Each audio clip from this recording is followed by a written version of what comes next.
So in front of us we have this box, and you can see it's been opened, and I'm gonna share with you what's in that box, and let's go from there. So what I'm gonna do is I'm gonna move away this box, and I'm just gonna put the components on top of that table, and then let's take a look at that. We'll be building this, and I'm super excited to show you what this is. Okay, so the first thing we have are some vertical stabs, and you can see these look really nice. Servos already installed, and they look like GDW BL 5898. So these are HV digital precision servos. The lights already installed on the tail feathers, and here is where all the wires are. Can't get them out right now, but the wires for your servo and lights are in there. Similar story on this side. Very clean finish from what I can tell. It feels solid.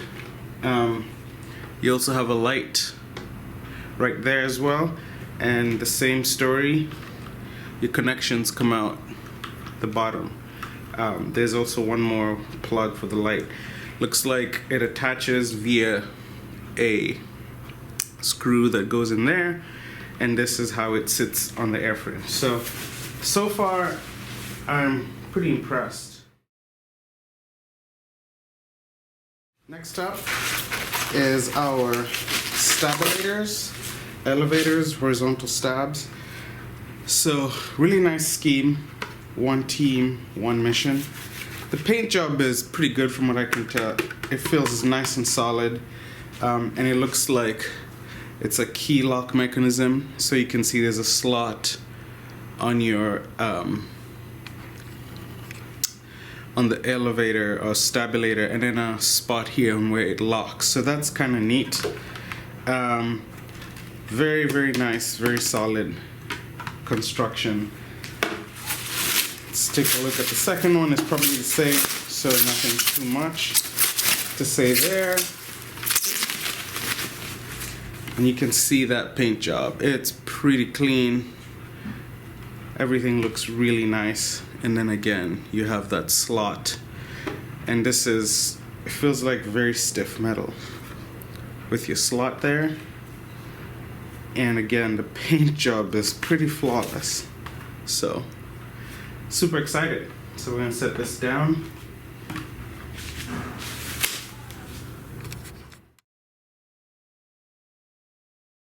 Okay, next up, we have the big wing. I'm gonna zoom out so we can see this better. And again, really beautiful paint scheme. You've got lights up front, on the wingtip as well. Looks a little bit smoky or cloudy over there. Maybe it looks like CA was used or something, but we'll see how those light up. On the bottom you have your servos already installed, and then again these are GDW let's see, BLS 8993 for the flap, and looks like the same servo for the aileron. But it looks fairly clean. Your linkage is already installed, as you can see there. So that's pretty nice. I mean, should be really quick to put this together. You have two spars. This is the main spar and a little one. And then all your connections just come out of the wing. So you have your flap, your aileron, and your two lights. We'll probably be putting a different connector to make this a single connector, but that looks pretty good. And finally, we have the fuselage. There's a few things to mention here that are pretty impressive, and a few things that I didn't like. So let's get to it. So first of all, you can see the paint job is pretty good, very exquisite. Looks like a very clean finish. If I turn that in, you can see that glitter. It's pretty good. And this looks like where your rudders will mount in, or your vertical stabs. And the cones are pretty good, not overly complicated, but what's cool is that, let's see if I can show this. There you go, is that you have your afterburner lights already installed in this particular kit. So that comes ready to go. Let's see, do we have any lights on the bottom?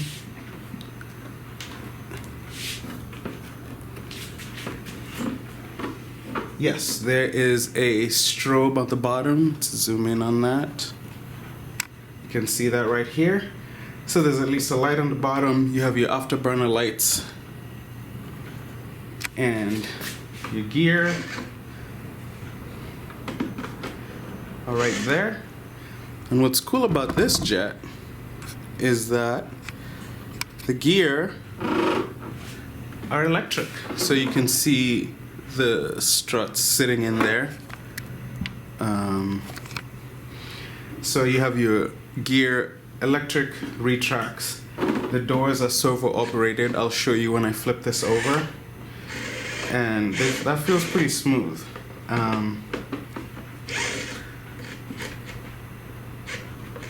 That door feels a little bit flimsier than this one. Maybe they both are, but feels pretty good. A little rough around the edges here, but that's not a big deal.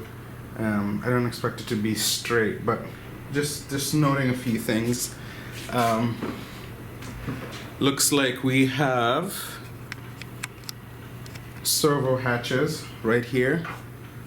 Let's see if I can point that the right way. Looks like we have servo hatches, and so this is where we get access to our servos, and you know, top and bottom. What else is there?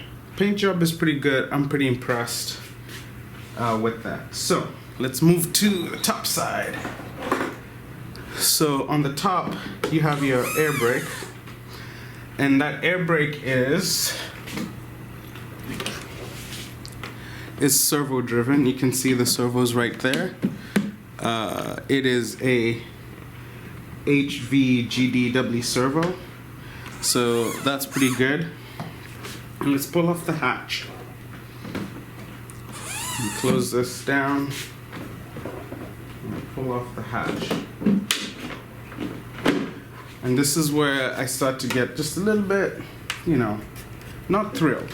So obviously we have this servo wire hanging out, which we're gonna have to figure out how to mount.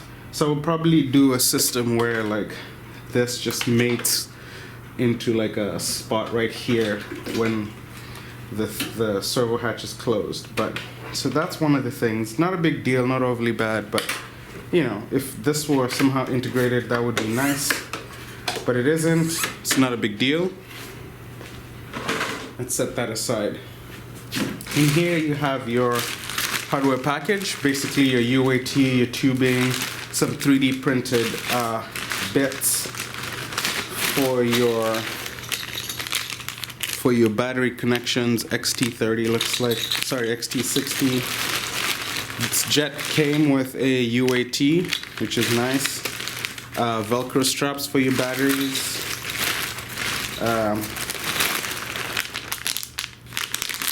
And some connectors in there as well, and all your screws and hardware stuff is in here. You have an extra pin for the nose gear, I guess.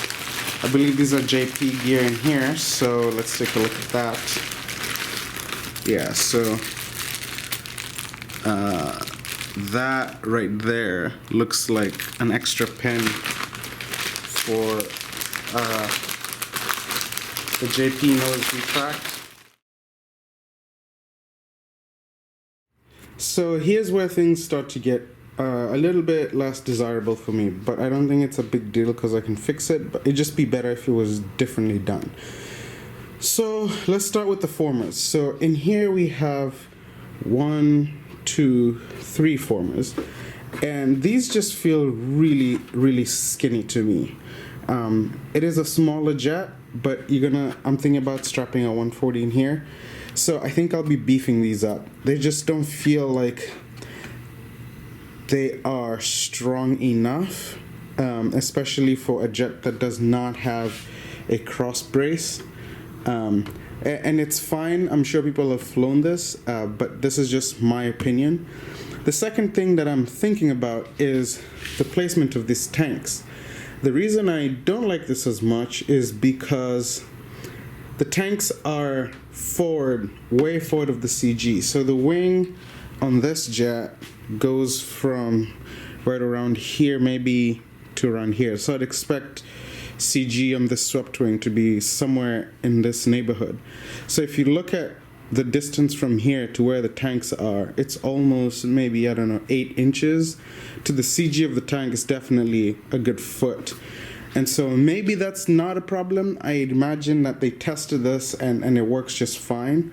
But I would have really preferred to have saddle tanks because there's room for that here, I think.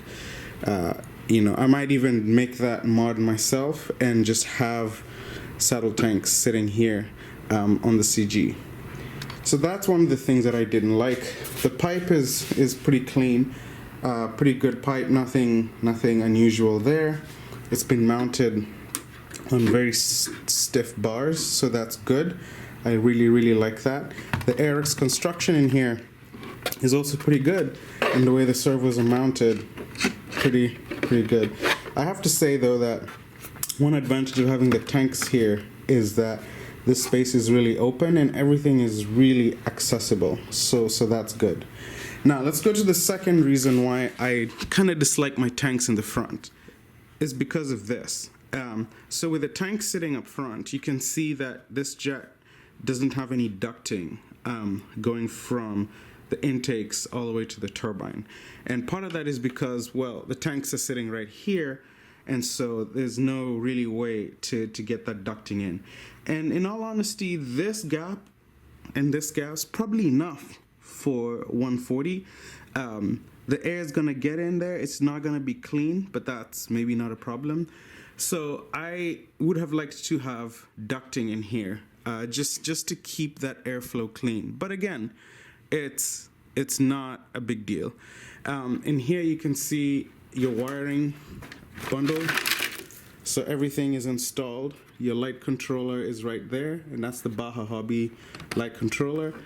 And like I said, your tanks are already installed and they're held on by Velcro, and you can see that over there. So we'll be taking a closer look at that when we build it. So basically just two things I didn't like: the formers being a little bit skinnier, especially given that there's no brace, and then the fact that the tanks are in the nose with no ducting. So probably not a problem. This jet probably flies amazing. It's just some of those things that you notice and you're like, it would be nice to have that actually be a little bit more scale.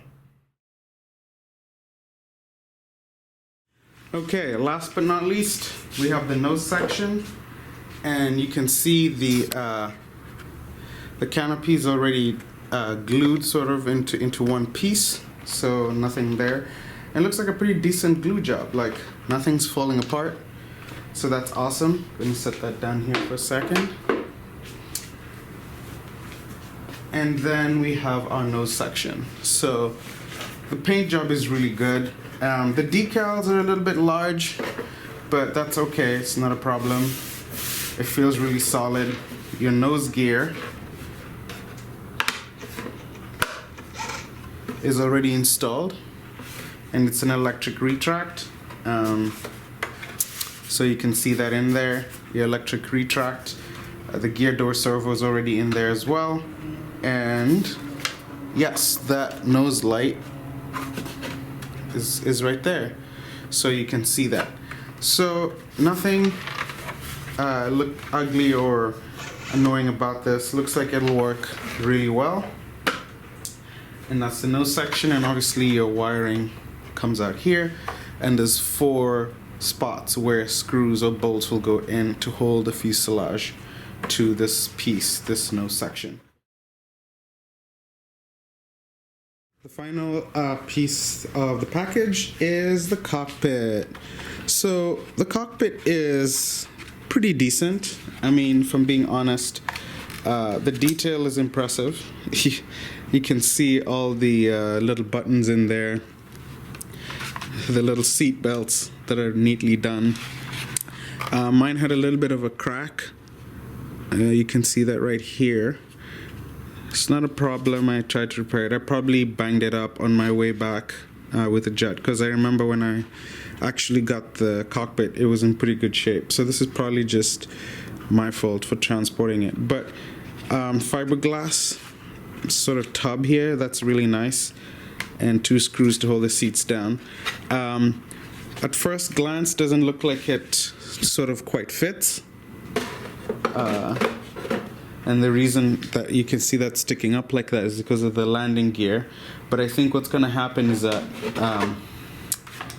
it needs to be cut at the front, sort of right here, and then slide the entire thing all the way up front, so it sits right around there, and then use a filler plate from here on back, and that's fine. This is pretty impressive for a jet this size. So go on over to Baja Hobby and check them out. They got a whole bunch of other schemes on there.